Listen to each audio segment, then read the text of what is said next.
Okay, everybody. Hope you're all back. Thank you again so much to Laurel for coming all the way from the Boston area and giving us all that great information.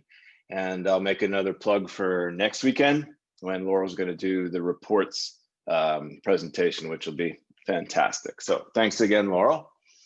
Now we are going to jump into activity logs, which is that's really the meat of it. It's really the meat of it. And the biggest difference, again, between legacy AUXDATA and new AUXDATA 2 is that every member now has the capability of entering their own time. So what we're going to do is start with entering our time if you have the capability. If you're logged into your own system, we're going to take the time right now to do an activity log for today's session with the proper mission code.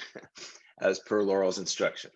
And if not, you can just take notes and you can do it afterwards when you get logged into your account. Or I assume everyone on this call is going to be using AUXDATA 2. That's why you're here. But you, of course, have the option of submitting the time to your IS officer for entry. So you should all see my screen, AUXDATA 2 home screen. We're going to go to activity logs right here up at the top center. Okay.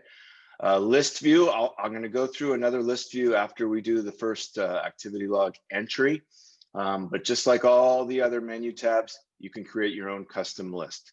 Mine is for activities requiring approval as an IS officer for Division 6 to keep track of it that way.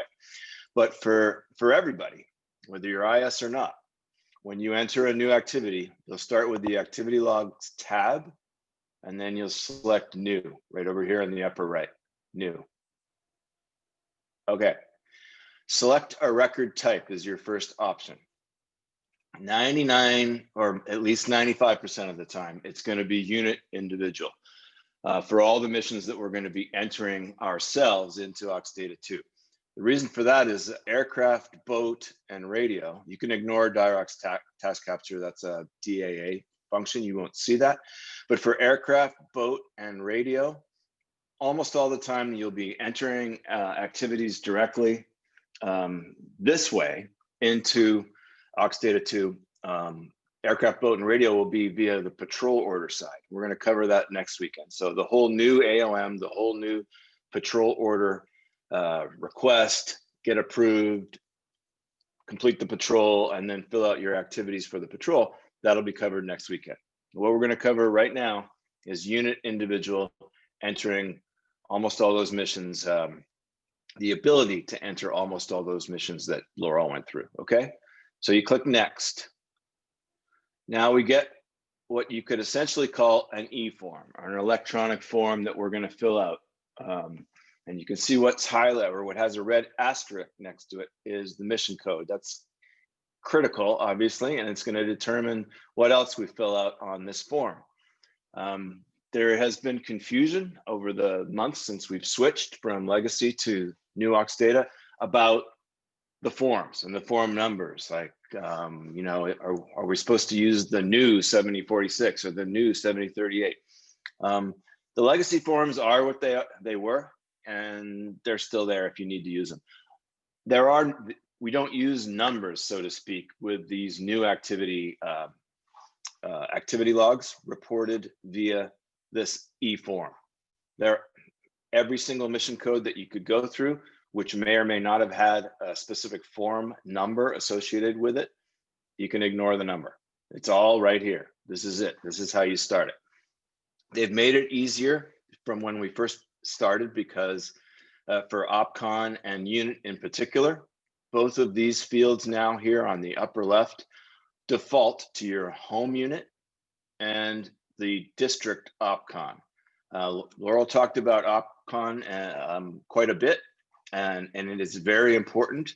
But for most of the missions that you'll be entering for yourself, for most of the missions that you'll do, it's going to default to District 11th Southern, and that's fine. That's what you want it to do. There are exceptions, and I'll go over a few of them. One, of course, is a radio watch, a 20 Bravo mission or a 07 Delta. If you are physically sitting at Sector LA in the command center, or if you're at station, you know, on a radio watch, then they are effectively your OIA or your operating control. Then you're going to change the default opcon from 11 Southern to, and you can select, there's a drop-down list, or you can select a unit. You basically will search for it and find the opcon. I'm not going to spend a lot of time or demo a whole bunch of that for one main reason, and that is most of the radio guys or UPV people that are doing UPV with uninspected passenger vessels examinations, etc. Most of the people that do those missions are used to, from legacy, putting the opcon that they are basically under into that as part of that mission. Okay, so again, most like guys like Bill Schultz, for example, with radio work, when he does a radio mission, he's going to know to change this opcon. But for most of us and most of the missions, again, you're going to just leave it, let it default. It won't default until you click save, and it'll take you to a different page, but don't worry about it. Okay, so I guess what I'm trying to say is you can just leave these alone most of the time. You jump up here to review status, you'll see it's open. We're going to come back to that later, and it's a very important come back to that later, as you'll see. Operations code, again, Laurel talked about it. It's important. Most of the missions we do will not have one, but there's some here that very much will.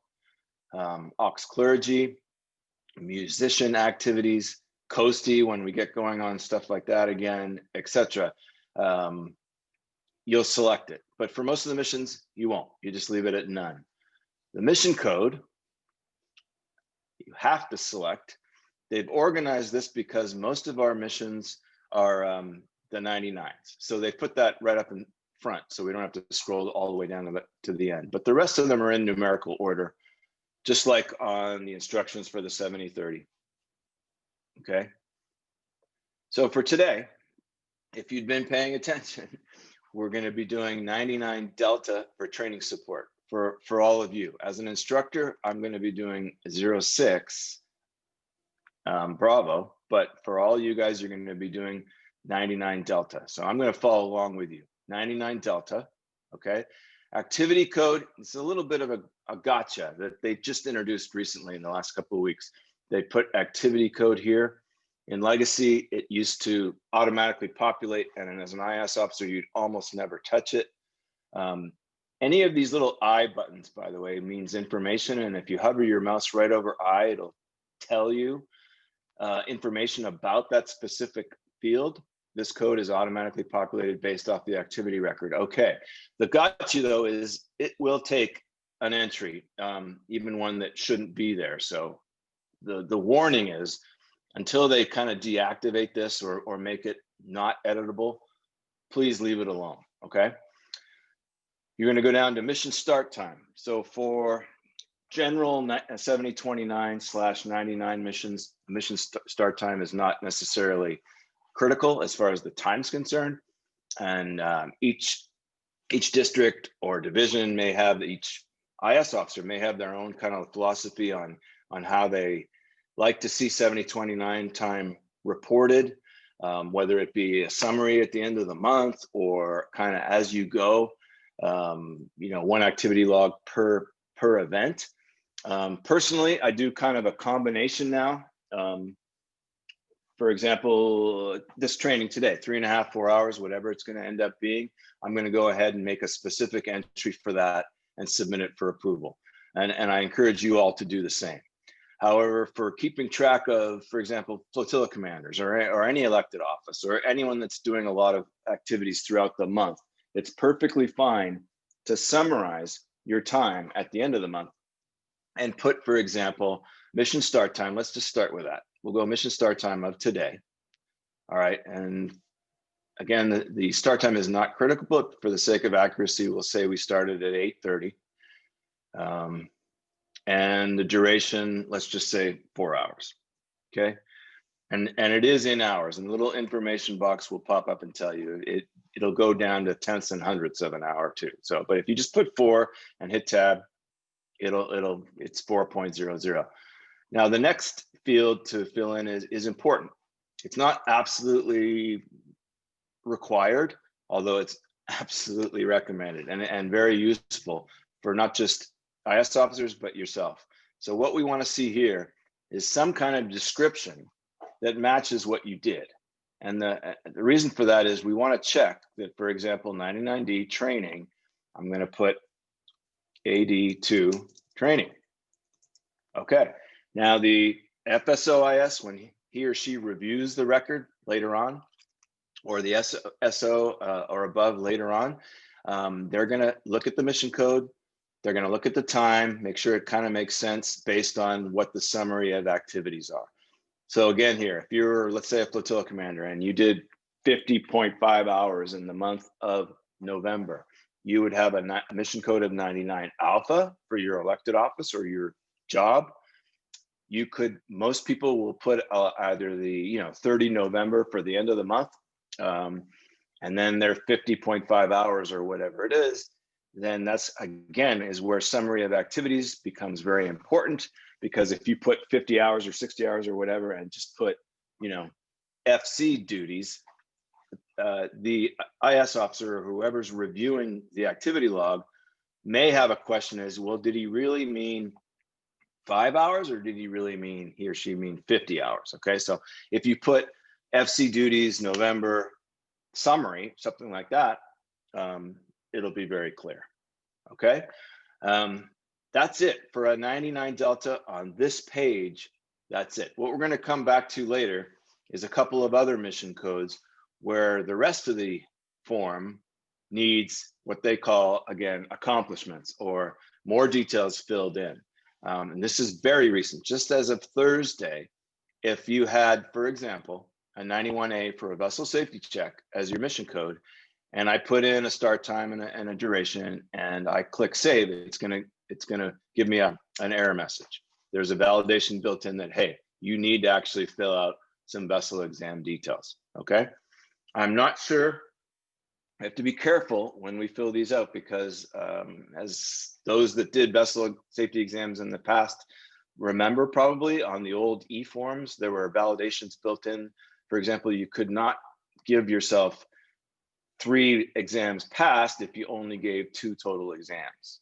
I'm not sure if they've built that in yet. We'll find out, because we're gonna test it a little bit later. But you do want to be careful with what you put in these various fields. It's not completely idiot proof yet, so to speak. Okay, so for what we're doing today, for the AD2 training, 4 hours starting today, 99D, that all looks good. You're going to come down here and click save. Okay, you come up to the details page. If you can see my mouse hovering around here, we're starting with our details page. And as you can see, it's defaulted to my unit, and it's defaulted to 11th Southern, our district Opcon, which again, 95% of the time, that's absolutely fine. So I'm not going to touch this side right now. Over here, I'm just double checking. Yes, 99D, it filled in the activity code. You don't have to pay attention to that. And everything else is the way I put it in. I'm happy. Even though I am the owner of the record, and you can see up here, front and center, it says owner Christopher J. Mather. The system has no idea which member this activity needs to be assigned to yet. In the beginning of AUXDATA 2, you could go ahead and submit this for approval. It could be approved and there would be no member assigned. Okay, now there's a validation. If you don't go to this step here, notice details. Chris? Yes. Chris? Yeah, could you show everyone, on the Opcon if they need to change it to something else, such as Sector LA Long Beach? I will. I'll come back to that, Steve. Good. Add member here. Okay. Hovering around details. The next tab is related, and then add member. This is critical step. Okay. So click add member. All right. Now it starts with a list of everybody in the auxiliary. Okay. The easiest way I found, there's 2 ways to get your name, or if you're populating a list for a workshop, for example, and you have 10 or 15 names to put in there, you can go one by one, either by member number, or you can start typing their name and it'll start guessing, and you can get there that way. But the most surefire way to find a member accurately right off the bat is simply in this search user box right here, type in their member number. Okay. You're not done. 1238148. You see my name pops up here. You've got to click next to the member number to select basically your name or the name that you're entering time for's name to be added. And here's the next step: add members down here. Okay, so you got to click add members. Then you're going to see the name twice. You don't have to click this box here again unless you want to remove the member. Okay, you can just leave it as is. Everything's good except one more step. And for those of you that haven't done a bunch of activity logs yet, we're going to go through 2 or 3 of them today. I recommend you take notes because it's easy to forget or miss one of these steps. And this is one of the, on this page, one of the ones that's often missed. The position defaults to none. Obviously, that's not a position. So you have to select either non-lead, lead, or trainee. Something that IS officers have known forever, but most regular members did not know.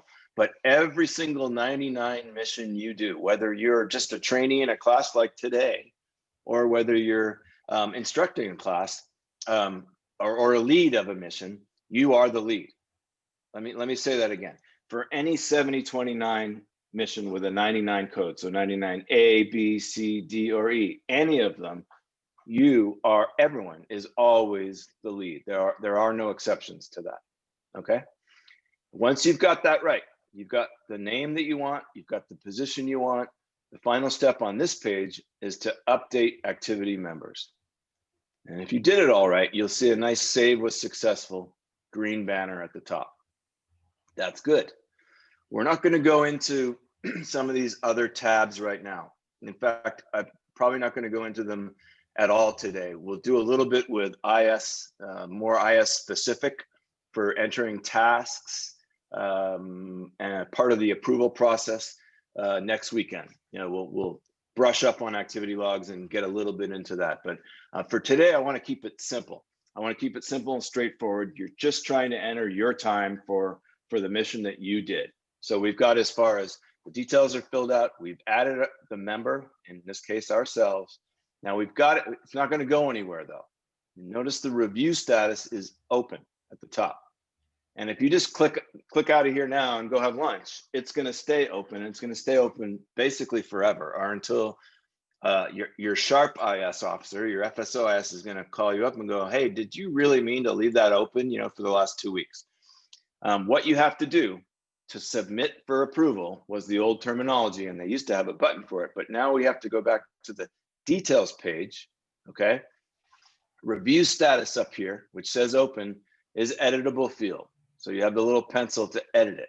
And that's what you have to do. You got to click on the pencil icon. Okay. Click the drop down, and these are your options. Only one of them will take for a regular member submitting their own time, and that's approval requested.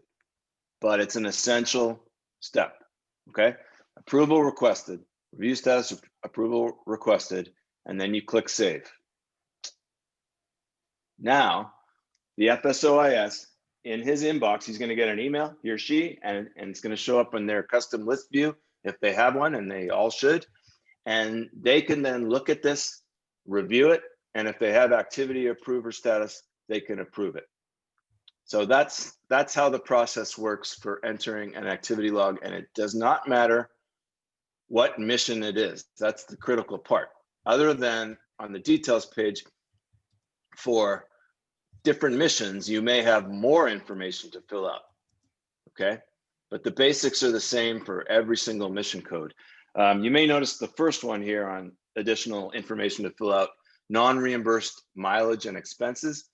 This is straight from the old 7029 form, the legacy form, where a lot of members, or not a lot, but some members would, especially when they did month-end summaries and they did, you know, 40 hours, 50 hours, whatever, they'd put in some non-reimbursed mileage or expenses. Now that, by the way, does not mean gas, you know, to go here and to and from your flotilla meeting or lunch that you had that day. It's for example, uniform expenses when you get your laundry done, your dry cleaning done, or if you bought something for a PE class that wasn't reimbursed, that kind of a thing.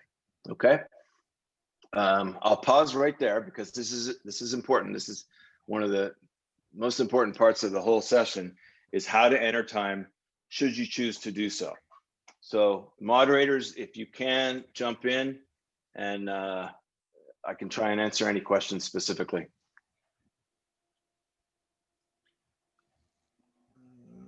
And no questions on this is good news to me, if there are none. Yeah, can you hear me? Yeah, go ahead, Steve.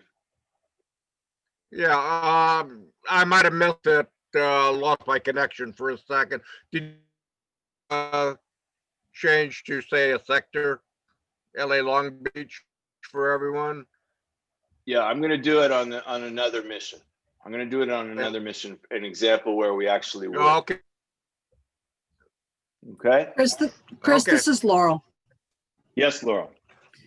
You might want to mention when you've got the initial entry screen up, there's both a save and a save and new. People should not use save and new. Excellent point. I hope you all heard that. Do not use save and new. I've never clicked it. I don't even know what does happen, Laurel. So what happens is it creates another one of those forms, but it doesn't let you go to assign the member to the first one. Okay. That makes total sense. Yeah, that's it one just of those creates things. another form, and you can, Right. once you hit save on the second one, you now have two activity logs that are opened up, neither of which has a member assigned. Right. So it'll get confusing. Just don't use save and new, just save. Save and new is useful at some point if we're ever going to do task entry. Right. And yes. And I'll get to that next week with the IS specific stuff, but thank you. So just save, everybody. Hope you all heard that. Any other general questions on the activity log that we've done so far? Okay, I'm going to take a break from entering a new activity log. We're going to go back to list view. During our last break, I got more questions on lists. It is going to be one of the most common questions we get.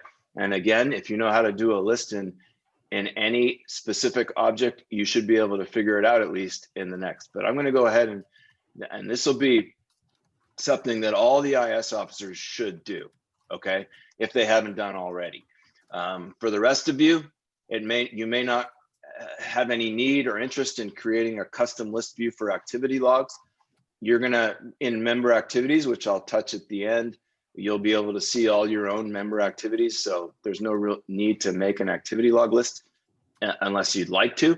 But again, the commonality of creating lists, it's useful to go over it, even if it's kind of beating a dead horse a little bit.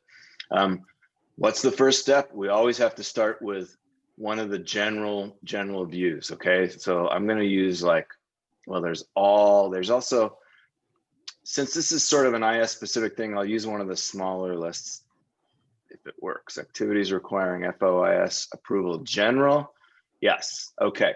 So I've got a general list up that's not what I want, but it's a start. Now I've got to clone it again. So we go to this gear icon, we drop it down, and we click clone, and we rename it. And I'm just going to rename it demo so I know to delete it later, but for the IS officers on the call, you'd want to make this something like what I have as my default: activities requiring Division 6 approval or your flotilla approval. And once it's customized right, you'll never, if you miss an email or two, it doesn't matter, because you'll always have your list view and be able to see which ones you've reviewed or an FSOIS has reviewed, which ones need clarification and haven't come back yet, and which ones are open, which means almost always it's because the member never navigated back to the detail page and clicked request approval, okay? So again, rename it, click save. Your filter options are gonna come up, and the big one here is gonna be the unit. So we're gonna change the field from activity to unit number. I'm gonna go starts with, and I'm just gonna do Division 6, which I'm in. Again, no dashes, just 11406. If you type something in here. In fact, as a general comment on these lists, if you change some of these options and you create a new filter and you've changed some of them and you click done and you click save, and all of a sudden blank, there's nothing comes up. It's almost for sure you made an error in one of these sections. So just go back. You can delete the filter and start over, but just be very careful. Each of these number starts with 11406. Click done, click save. You can X out of filters to get the whole page up, and boom. These are actually, oh, yeah. There's one more step for IS, which of course would be filtering out approved and just putting in, see, add filter. We're going to do review status equals.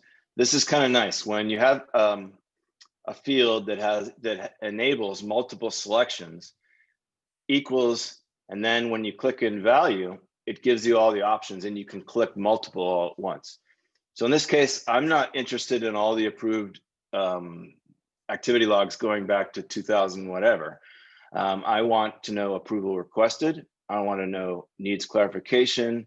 Under review is old.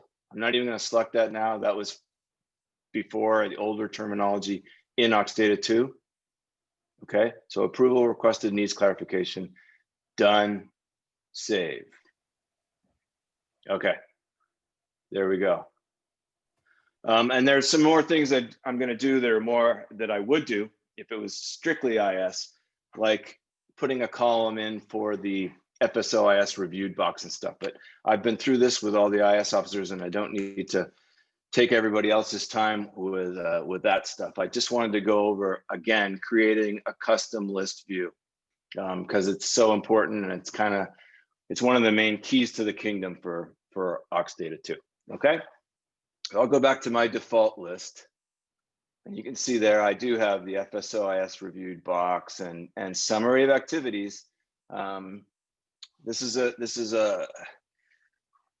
not a distraction, but it's worth mentioning. Summary of activities. It's a really good idea, IS guys, to have that come up on here because you can see at a glance what the mission's for. I personally use created by for the newer ones. Typically, if another member other than an IS officer created the record, it's almost always for themselves. There looks like when you go to custom list views that there's an option to select the lead member assigned to the activity log. And I'm sure they intend that to work, but since the inception, it so far does not work. So there's a couple of workarounds. The one I use, like I said, I have created by, it gives me a hint. And the other thing a lot of IS people do, and they encourage the members to do, is put either initials or your last name as the first thing in summary of activities. That's a gouge that kind of a hint that a lot of IS use so that they can see who the record is for. Of course, when you click on the actual record, you go right to all the details anyway. Okay. All right. So let's create another activity log. This is worth doing 2 or 3 times. It is important. So we always start, no matter where you are on activity logs, you're going to start with new. Okay. We're going to stick with unit individual for this demonstration. Click next. Okay. Again, Opcon and unit will default to your own and to 11th district unless you have a need to change it. To make Steve happy, we're going to go ahead and it's a good idea. It's a very good idea. I'm going to demonstrate how to change the Opcon. When would you change the Opcon? Again, it's when you do a mission that the OIA or the operational control, whoever you're basically working for, is not the auxiliary district in general, okay? Like when you do a radio mission or a radio watchstanding mission at Station LA, and that's the one I'll try and create right now, okay? So we're gonna leave unit the same. It's still your unit. It's gonna default to, that's fine. But the Opcon, go Opcon, next. And let's see, station. I may need Laurel's help in this. Let's see if it, there was a drop down and I am not sure. Let's see what happens. It took it. Where's the drop down? Yeah, I know. That's what I was looking for. What Laura just mentioned and what I was looking for and getting kind of like panicked was what we used to have is a drop down and you'd be able to scroll through. In fact, in the beginning, you had to scroll through and find the opcon you wanted. So Right. I'm going to have and to it say, shouldn't be station, it'd be STA Los Angeles. okay, so it lets you put Try anything in you STA. want. All right. Click new unit. No. Oh, here we Yeah, go. there you go. Okay. If you click new unit, you get the lookup. Gotcha. All right. We're figuring this out as we go, guys. And this is good because same thing's going to happen to other people. So there, you start typing and there's our station Los Angeles, which is what we're looking for. You select it. Not something you're going to have to do every time because thankfully it defaults to our 11th district, which is what we're going to have to do unless we're standing a watch somewhere like that.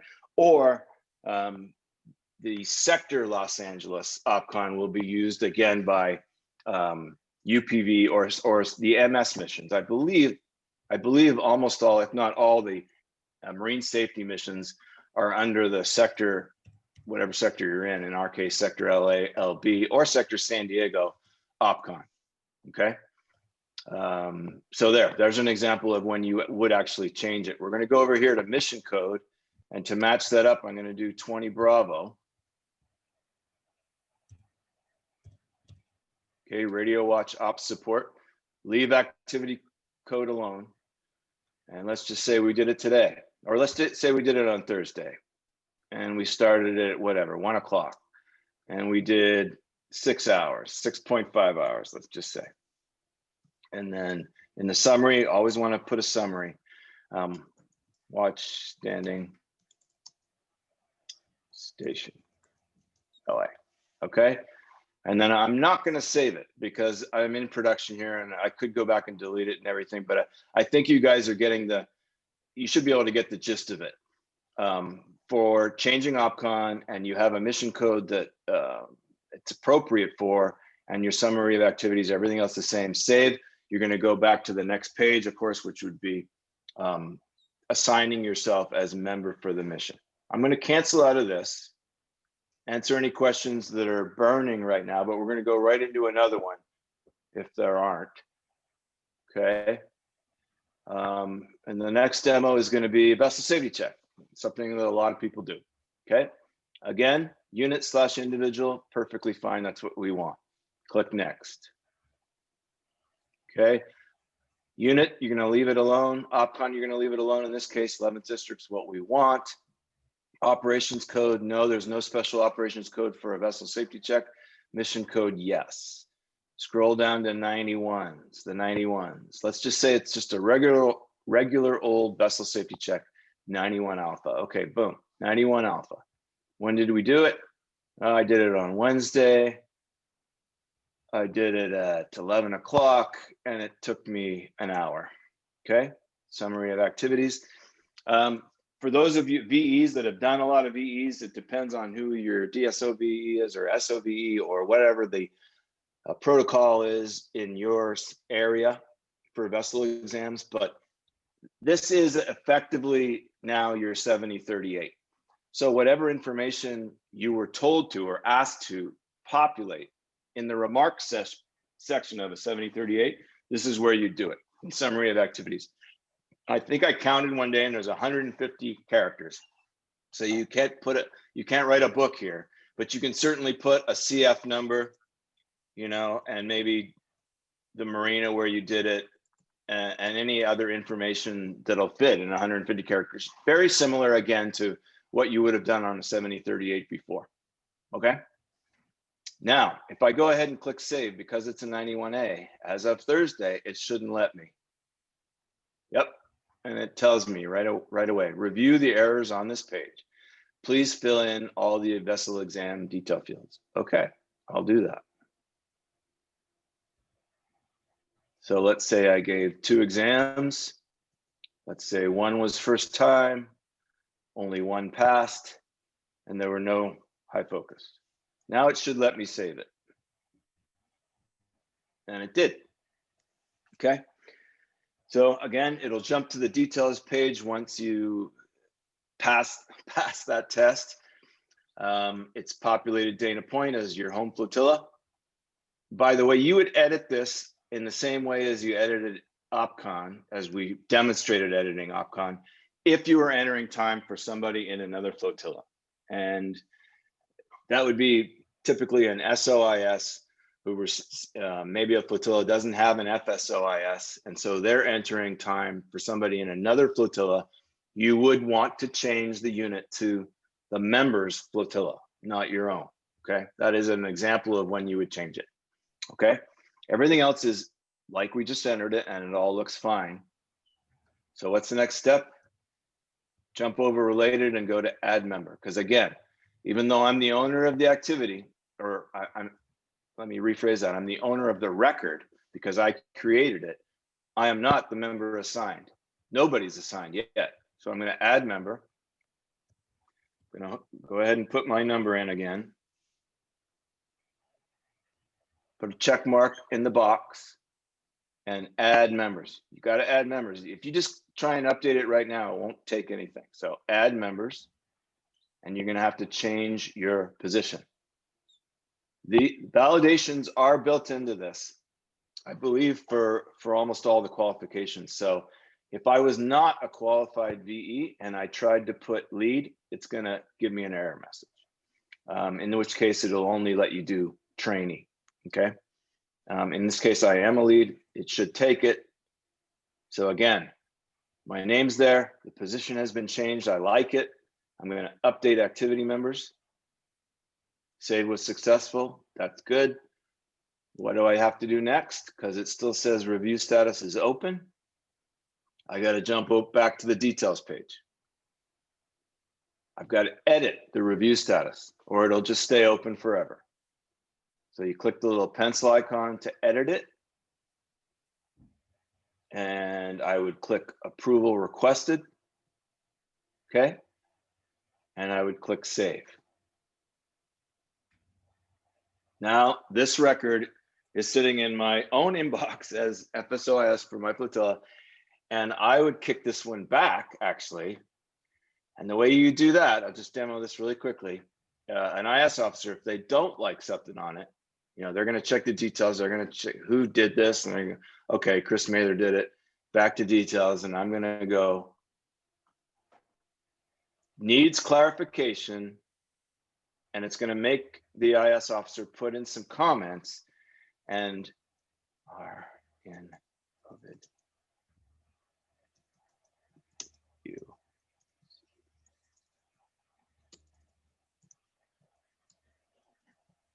If I had any question about something, in this case, did you receive an ATD first, an assignment to duty first? I may have, I may not have, okay? That's when you might see a needs clarification, or if instead of 1 hour, it was 100 hours. Something that may not make sense. The IS officer has a question. They're going to kick back with needs clarification, and they're waiting for a response from the member. Okay, I'll go ahead and save that, and I'll go in and delete it later because I didn't act. Well, I can delete it right now, so I don't forget, because I didn't actually do the vessel safety check. That was for demonstration purposes. Okay. Good time to pause, I think, and see what questions we might have out there on activity logs, creating new activity logs. Chris, this is Carl McMillan. Do you want to talk about cloning an activity log? Yeah, excellent. Excellent question. Okay. Yes, let me pick one here. Mark Moran, he does a lot. Comm stuff typically, other things. But let's say you have this could be yourself entering a bunch of activity logs that for yourself. Like let's say you have 4, 5, 6, whatever 99 missions you want to enter, or 4 or 5 different VSCs or whatever. What Carl brought up is an excellent point. You don't have to start from scratch every time. Here, Mark Morin has this activity record approval requested. He can go up here to the upper right if he wants to do another one and click clone. Okay, clone. It clones the record. It's a completely new number, activity log number. If he was doing it, it would actually say his name here as owner, but remember that doesn't mean have anything to do with member assignment. And it's already filled in the unit. It's already filled in the opcon. It clones the mission code. So that may be something you want to change. If it's not the exact same mission code you're doing again, it clones the time. So this for sure you're going to have to change because you're not doing the exact same time on the exact same mission, but it does save you time here. The member and the position auto-populate because it's a cloned record. Okay. It is helpful. It will save time, especially if you have a stack. So IS officers get used to it. The reason why Carl thought of that is because as an IS officer, he's entering time for other people. And when you get a stack of them, the clone option helps a lot. It can save some time. Okay. I just deleted that cloned one. Go back to straight activity logs for Division 6. And any more questions, guys, on activity logs?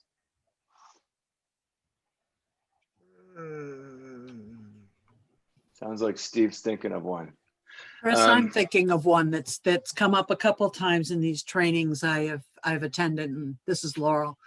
Yes. For folks, where you're going to use clone the most is if you're entering your own 99 forms, because you may have time under 99 alpha and delta in the same month. So if you fill it in for 99 alpha, you just hit clone, and all you have to update is the mission code and the hours.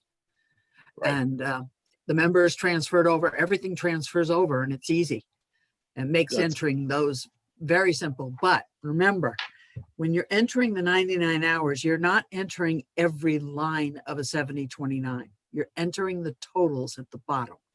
Right. I've had that's people exactly right. Go in and enter every line, and that's not necessary. And in fact, that's a lot of work.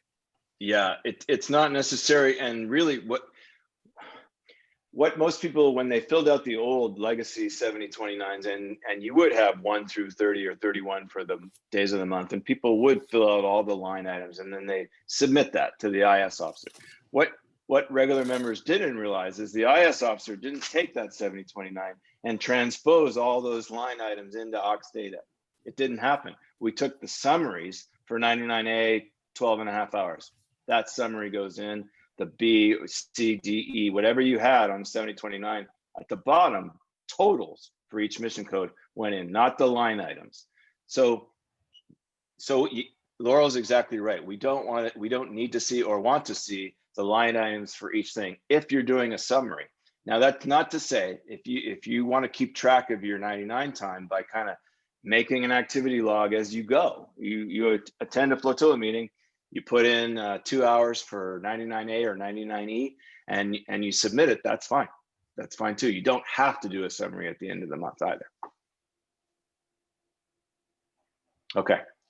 Okay, Chris, was at the review status before add members.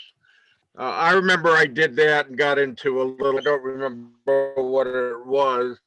Can that be done? You broke up a little, Steve, but I think what you were asking is, can you click FSOIS reviewed before you go to add member, to check add member? Correct. That's the question that was asked. The answer is yes, you can, but should you? Absolutely not. In fact, here's an IS specific thing for IS officers. More about what we'll talk about next weekend when we talk about approval process. I'm going to kind of go through. It will be useful for regular members too, because you'll see exactly what an IS officer looks at. And if you know what they're looking at, you'll also have some idea in your head on, little gotchas that you can avoid yourself. But the details page gives you all the details, but it does not tell you anything about add member. It also does not tell you anything about any task that might have been associated with it. Okay, I'm not going to talk a lot about tasks because regular members shouldn't be entering tasks, and our FSOs should not be, IS even should not be entering a whole bunch of tasks. So it's up, but it can be done. Okay, so as part of the approval process, before the FSOIS reviewed box is checked, you want to absolutely check add member and make sure that that a member is there and that the position makes sense based on what the mission code was. I slide by related on my way back, and I make sure if they're not supposed to be any tasks that there aren't any. I'm not going to be surprised, okay? Because you could inadvertently approve an activity log not knowing that there was a task basically embedded in the record, and you won't see it unless you go there. Okay. Hope that answers your question, Steve. You should check everything before you click FSOIS reviewed. Now, there was a question earlier. It had to do with activity approver from actually from an FSOIS, and I'll cover that right now. I'll show you with my own record what the difference is, what that means really. Okay. On a detail page of any member, along with BQC2 certified, OXCT certified, there's a box up here that doesn't mean much to anyone except IS officers, and it says activity log approver, check mark in there. Okay, that means that this individual, this member, is not just an IS officer, but they're an activity log approver IS officer.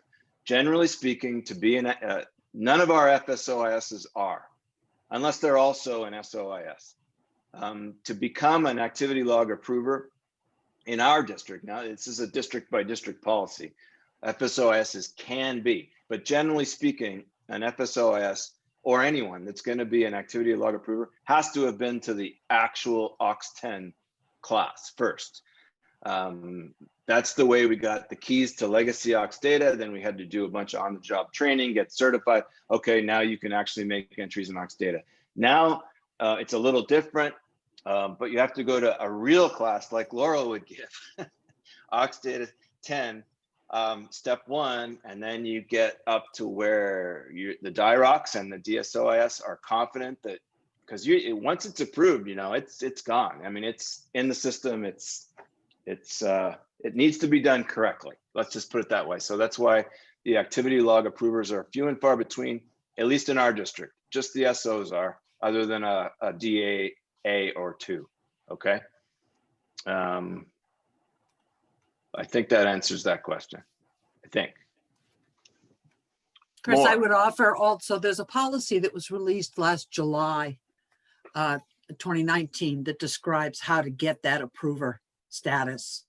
It's on the national website, came out Okay. of the chief director's office. Okay. Anybody Very good. interested, we can, I believe it's on the AUXDATA page as well. Yeah, as a quick aside, we found out that there are some activity log approvers that don't have the check marks in the detail page. We found a couple in our district, and Terry is trying to track that down, by the way. And we're trying to fix that on a national, we're looking now on a national scale to see if we've got a similar problem. Okay, good. Yeah, that kind of surprised me the other day, but. It surprised me too. Okay. All right. That's it on activity logs for now. I think what I'm going to do, because this is so kind of important and it's like number one on a lot of people's minds, or, you know, what they want to do with AUXDATA 2, is I'll review this activity logs and making new entries at the beginning of next week's session. First of all, there'll be new people on the call that weren't there today, but for anyone that's going to do both, and I encourage you, if you can, to do so, we'll get a little refresher on activity logs to start out the next session, and then go into the whole facility management and patrol order thing and finish up with the reports. But the last thing I'll do today before final Q&A is member activities tab, something we didn't have in the beginning. They added it in. It's kind of nice.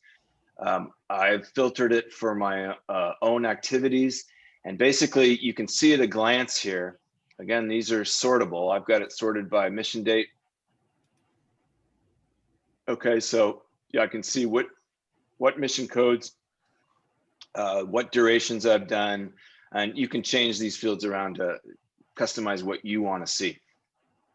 The MA is a member activity record. It's not the actual activity log. So if you want to see details of, for example, well, what we did today, this 99 Delta training support, then I would click on the actual activity log, the AL hyperlink, click on that, and it takes you to the actual activity log. But member activities is kind of for your own personal use, quick and easy way to see what you've been doing at a glance. You can, what I learned today, printable view, you can go ahead and print that. Somebody had a great note in chat earlier that you can basically cut and paste the printable view into Excel and use values option, and it works. So there are ways, but also there's reports, which Laura will get into in detail next weekend, which is another great way to pull all this information up with a lot more options and direct export into Excel or CSV. Okay. Yes. All right, moderators, over to you guys. I have a question. Yes, go ahead. My AUXDATA does not show printable view. How do you get that? That you need. It's not available on every screen. Right, like here, I just went to recently viewed for member activities, and there's no printable view. So you've got to be on a custom view. You have to create one of those custom lists that we've been talking about, and then you'll see printable view. Okay, I understand. Thanks. Roger that. Okay. Getting ready to sign off, I believe. I want to thank everybody for attending today. This is the first time we've done this, and we weren't sure how it was going to go, especially with this many people. But again, thank you very much for attending. Thanks for your interest. Thanks so much to Laurel for being here and all her experience and knowledge. Thank you to the moderators, and thank you, Commodore, for hosting this event and all your support. Thanks, guys. This has been recorded. Commodore, I don't know if you want to say any closing words about that, but the recording will be available, including chat, I believe, and any questions that were not answered directly, we will get to. Over to Commodore.